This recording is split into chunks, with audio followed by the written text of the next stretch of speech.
우리 저작권법에는 그 타인의 저작물을 허락 없이 이용을 했어도 그 저작권 침해의 책임으로부터 면제되는 그런 여러 가지 규정이 있다고 말씀을 드렸죠. 그 중에 하나가 사적 이용을 위한 복제 규정이 있습니다. 우리가 도서관에 가서 논문 한 부를 빌려서 개인적으로 이용하기 위해서 복사하는 경우, 이런 경우에 굳이 그 논문 저작자로부터 허락을 받지 않죠. 이런 경우에 이것이 저작권 침해의 책임으로부터 면제되는 그런 규정이 우리 저작권법 제30조에 규정이 되어 있습니다. 이 규정 내용을 보면 이렇게 되어 있습니다.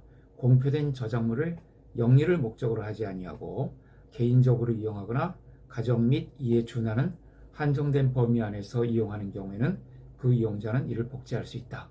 이 규정은 그 다른 사람의 저작물을 개인적으로 또는 가정이나 그에 준하는 소수의 아주 한정된 범위 안에서 이용하는 것은 그 저작권자의 경제적인 이익을 크게 손상할 우려가 없죠. 또 그것을 일일이 규제한다는 것도 현실적이지 못합니다. 그래서 이런 규정을 두고 있는데, 다만 이 규정은 그 저작재산권 그 제한 규정, 즉 면책 규정 중에서 저작권자의 이익을 가장 그 포괄적으로 제한할 소지가 있는 규정입니다. 그러니까 권리자 입장에서 보면은 이것이 가장 위험한 규정인 것이죠. 그래서 이 규정을 해석하고 운용을 하는 데 있어서는 상당히 좀 신중할 것이 요구된다. 이렇게 말씀드릴 수가 있습니다.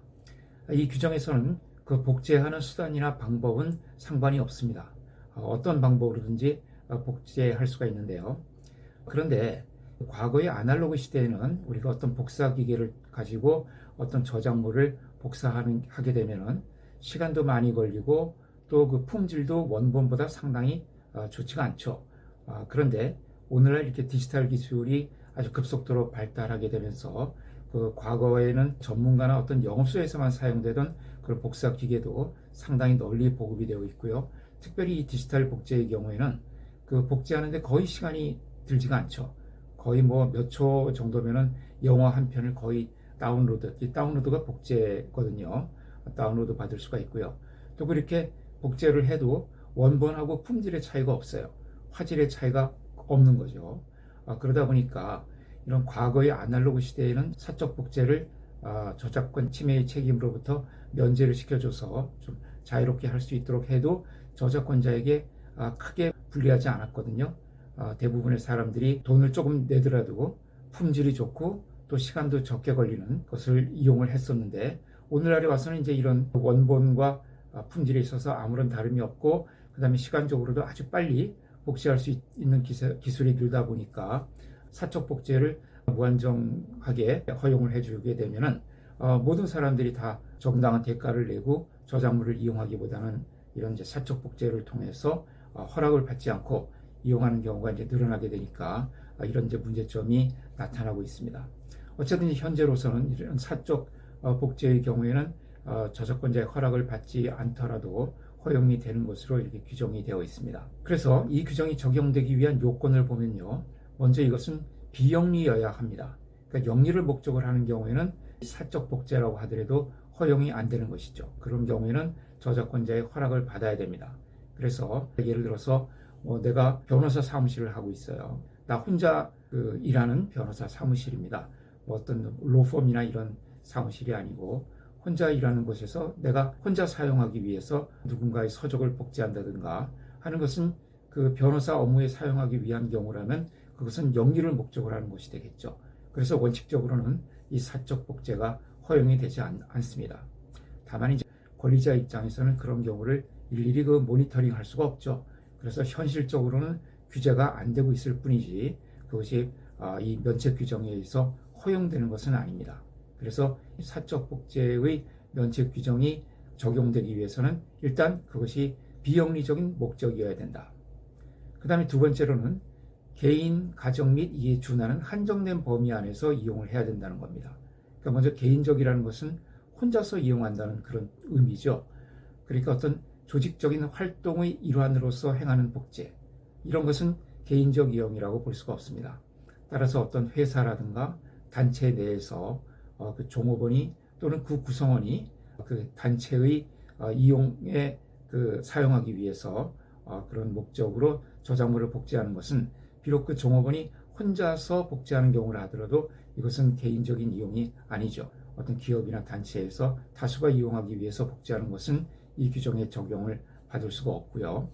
그 다음에 또 가정 및 이에 준하는 한정된 범위라고 했으니까 뭐 꼭 개인은 아니라 하더라도 가정 또는 이에 준하는 한정된 범위, 보통은 10명 이내의 동아리 또는 10명 이내의 어떤 친한 친구들 사이에 그 정도 인원으로 구성된 그런 그룹 사이에서 저작물이 사용되는 경우에는 이 가정 및 이에 준하는 한정된 범위라고 이렇게 볼 수가 있습니다. 그 정도면 뭐 허용이 되는 것으로 봐주고요. 그러나 뭐 한 20, 30명이 넘어간다. 이렇게 되면은 가정 및 이에 준하는 한정된 범위를 벗어났다고 볼 수가 있겠죠. 그리고 강의실에서 수업 시간에 교사가 강의하는 내용을 이 레코더로 녹음을 했다. 그래서 자기가 복습에 개인적으로 활용하기 위해서 녹음을 했다고 하면은 이 30조가 적용되어서 자유롭게 녹음을 할 수가 있습니다. 그렇게 해석을 하고 있고요. 그러나 그 녹음된 내용을 다른 사람들에게 또 이렇게 전달을 한다든가 공표한다든가 판매하게 된다면은 그것은 개인적 이용도 아니고 또 비영리 목적도 아니죠. 그렇게 되면은 이 30조가 적용을 될 여지가 없게 되는 겁니다. 또 음악회에서 이제 음악을 듣는데 나중에 개인적인 감상을 목적으로 해서 그 연주되는 음악을 녹음하는 것도 이 30조에 의해서 가능하다고 보고 있습니다. 그런데 이제 대부분의 이런 음악회장이나 이런 데 가보면 녹음을 해서는 안 된다. 이렇게 그 방침으로 표시를 해 두고 있죠. 그런 방침에 위배해서 녹음을 하게 되면은 그것은 저작권법 위반은 안 될 수가 있어도 다른 어떤 부정경쟁 방지법이라든가 아니면 기타 일반 불법 행위가 성립할 수는 있습니다.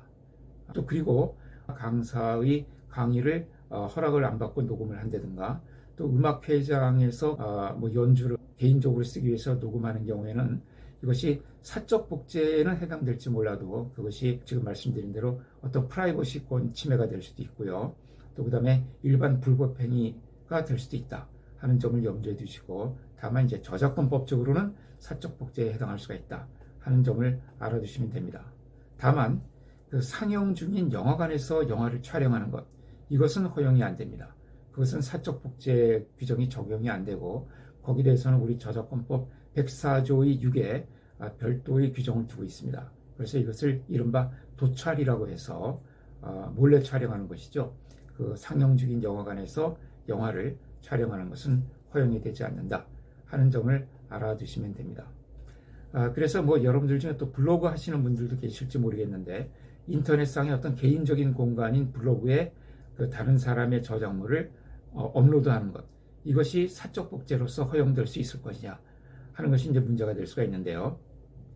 내가 지금 개설한 블로그가 비록 현재로서는 나 혼자만 여기에 이용을 하고 있고 다른 사람이 아직까지 방문한 기록이 없다 할지라도 이런 블로그는 그것이 비록 개인적인 관심사를 올리는 사적인 영역이라 하더라도 어떤 불특정 다수인 즉 공중이 접근 및 이용할 수 있는 형태로 운영이 되고 있는 거거든요. 이런 경우에는 사적 복제에 해당되지 않는다 이렇게 봐야 됩니다.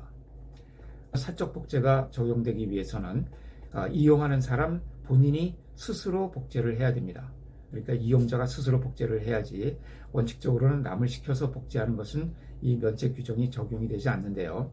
다만 그 회사의 사장이 비서에게 복사를 시키는 경우 또는 교수가 조교에게 복사를 부탁하는 경우 이런 경우처럼 그 이용하는 사람이 조수로서 또는 손발처럼 사용하는 사람이 복제 행위를 하게 하는 것은 이것은 이용자 본인의 복제 행위라고 평가할 수가 있죠. 그래서 이제 그런 경우에는 허용이 됩니다.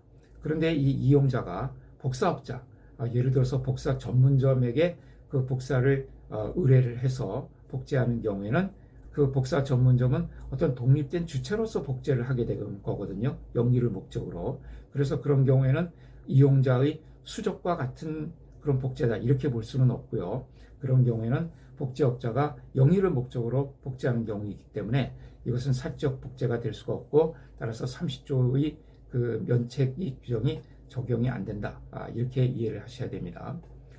그 다음에 이제 이 30조에는 단서 규정이 있어요. 단서 규정에 보면은 공중용 복사기기에 의한 것이 아닐 것 이렇게 되어 있습니다.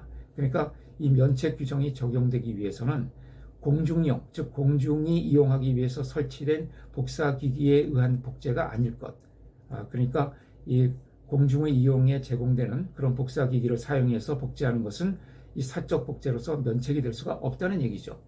자, 그러면 우리 뭐 도서관 같은 데 가면은 논문을 빌려서 복사할 때 다 도서관에 있는 복사기, 즉 공중의 이용에 제공된 그런 복사기를 사용해서 복사하지 않습니까? 그럼 이제 그런 경우에는 이 사적 복제로서 면책을 받을 수가 없다는 거예요. 자, 그럼 어떻게 됩니까? 내가 사적 복제 규정에 의해서 면책을 받기 위해서는 내 복사기를 가지고 다녀야 된다는 얘기가 되죠. 내가 개인적인 복사기를 들고 도서관에 가서 논문을 빌려서 내 복사기로 복사를 해야만 면책이 되고, 그 도서관에 비치되어 있는 복사기를 사용해서 복사를 하게 되면은 이것은 면책 규정이 적용이 안 되는 규정이라고 볼 수가 있죠. 근데 이제 그런 부분이 문제가 있습니다. 그래서 이제 이런 경우를 해결하기 위해서 우리 저작권법에서는 허락을 받기는 받는데 이것을 일일이 다 허락을 받을 수가 없으니까 어떤 단체를 하나 설립을 했습니다. 그 단체가 그 사단법인 한국복사전송권협회라는 이런 단체가 있거든요. 이런 단체가 설립이 되어 있어서 이 단체가, 이 협회가 저작자 그리고 출판권자들을 대표하는 단체들하고 계약을 이제 체결을 합니다. 그래서 그 계약을 체결을 해서 그들의 권리를 이제 그 신탁받아서 위탁받아서 처리를 하는 그런 계약을 체결을 하고요. 또 한편으로는 복사기기가 많이 비치되어 있는 행정기관이라든가 대학이라든가 도서관이라든가 또는 기업이라든가 복사점 이런 곳들과 이제 이용 허락을 체결을 하는 것이죠. 그러니까 저작권 권리자와 이런 그 복사기가 비치되어 있는 이런 기관들 양쪽하고 이렇게 계약을 체결해서 이런 복사점이나 도서관이나 대학으로부터 일정 금액을 지급을 받고 이제 그것을 권리자들에게 일괄적으로 배분하는 이제 그런 시스템을 취하고 있습니다. 그러니까 이제 비록 면책 규정에 적용은 못 받지만 이렇게 우리가 도서관에 가서 공중용 복사기를 이용해서 복사를 하게 되면은 복사 카드 같은 것을 이제 구매를 해가지고 복사를 하게 되죠.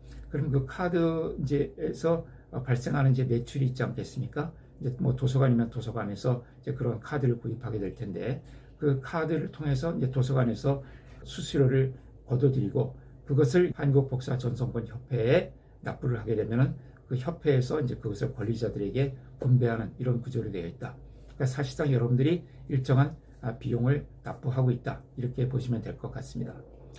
그 다음 이제 또 하나 중요한 것이 컴퓨터 프로그램의 경우에는 조금 규정이 틀립니다. 그래서 일반 복제물의 경우에는 그 개인, 가정 및 이에 준하는 한정된 범위 안에서 이용하는 경우에 허용이 됐는데요. 이 컴퓨터 프로그램의 사적 복제는 반드시 그 개인의 경우에만 그래서 그 복제를 하는 장소도 가정이어야 되고요. 가정과 같은 그 개인 장소여야 되고 그러니까 뭐 동아리 룸 이런 곳에서 해서는 안 된다는 겁니다. 그래서 반드시 개인적으로만 하는 경우에만 이것이 복제가 허용이 되고 있고 그 밖에 뭐 가정 및 이에 준하는 한정된 범위 그러니까 개인이 혼자서 하는 범위를 넘어서게 되면은 컴퓨터 프로그램의 경우에는 그것은 사적 복제의 면책 규정이 적용되지 않는다 하는 점을 알아두시면 되겠습니다. 왜냐하면 이런 이제 컴퓨터 프로그램의 경우에는 이것이 그 가정 및 이에 준하는 한정된 범위까지 넓혀지게 되면은 이런 프로그램 업자들은 소프트웨어 제작업자들은 굉장히 재산적으로 손해를 보게 되거든요. 또 그런 복제는 또 쉽게 자주 행해질 수 있기 때문에 그래서 컴퓨터 프로그램의 경우에는 일반 저작물과 달리 개인의 경우에만 이것이 면책이 된다 하는 점을 알아두시면 되겠습니다.